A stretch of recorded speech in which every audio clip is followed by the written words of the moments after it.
दिवाळी आणि छठ निमित्त बिहार तसेच उत्तर भारतातील इतर भागातील लोकांना नेण्यासाठी रेल्वेने केलेल्या सर्व व्यवस्था अपयशी ठरल्या आहेत। यावर्षी या सणानिमित्त 12,000 विशेष गाड्या चालवल्या जातील असे रेल्वे मंत्री अश्विनी वैष्णव यांनी जाहीर केले होते। परंतु दिल्ली ते मुंबई आणि सुरतला रेल्वे स्थानकांवर हजारो प्रवासी अडकलेले दिसत आहेत।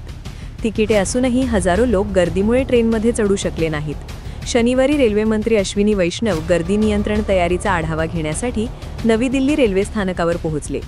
सणासुदीच्या काळात प्रवाशांच्या सोयीसाठी 12,000 विशेष गाड्या चालवल्या जात आहेत याचा पुनरुच्चार त्यांनी केला। सोशल मीडियावर दिशाभूल करणाऱ्या बातम्या पसरवणाऱ्यांवर कडक कारवाई करण्याचे इशारे त्यांनी दिले। अनेक व्यक्तींविरुद्ध FIR दाखल करण्यात आल्याचंही त्यांनी सांगितले। त्याचवेळी मोजक्याच गाड्या असून हजारो लोक विविध ठिकाणी अडकल्याचे व्हिडिओ देशभर फिरत आहेत। दिल्ली, मुंबई, सुरत आणि इतर अनेक शहरांमधील रेल्वे स्थानकांवर आणि बस स्थानकांवर मोठी गर्दी दिसून आली। सुरतमधील हजारो लोक तिकिटे असूनही ट्रेनमध्ये चढू शकले नाहीत असे अहवालात म्हटले आहे। स्टेशनपासून ते निवासी भागात प्रवाशांच्या रांगा लागल्या होत्या। एका अहवालानुसार भुकेल्या आणि तहानलेल्या लोकांची गर्दी 12 ते 18 तास स्टेशन आणि बसस्थानकाबाहेर ताटकळत होती। स्टेशन बाहेर ट्रेनमध्ये चढण्यासाठी वाट पाहणाऱ्या लोकांच्या 2 किलोमीटर लांबीच्या रांगा दिसून आल्या। महाराष्ट्र आणि गुजरातमधील स्थानकांवरील गर्दी लक्षात घेता पश्चिम रेल्वेने रविवारी अधिक गाड्या धावण्याची घोषणा केली आहे।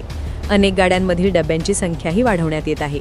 राजधानी दिल्लीतील सर्व रेल्वे स्थानकांवरही गेल्या काही दिवसांपासून लक्षणीय गर्दी दिसून येत आहे। बिहारमध्येही विधानसभा निवडणुका जवळ येत आहेत, ज्यासाठी भाजप गेल्या काही महिन्यांपासून लोकांना घरी परत आणण्यासाठी व्यवस्था करत आहे, परंतु सर्व उपाययोजना अपयशी ठरल्या आहेत।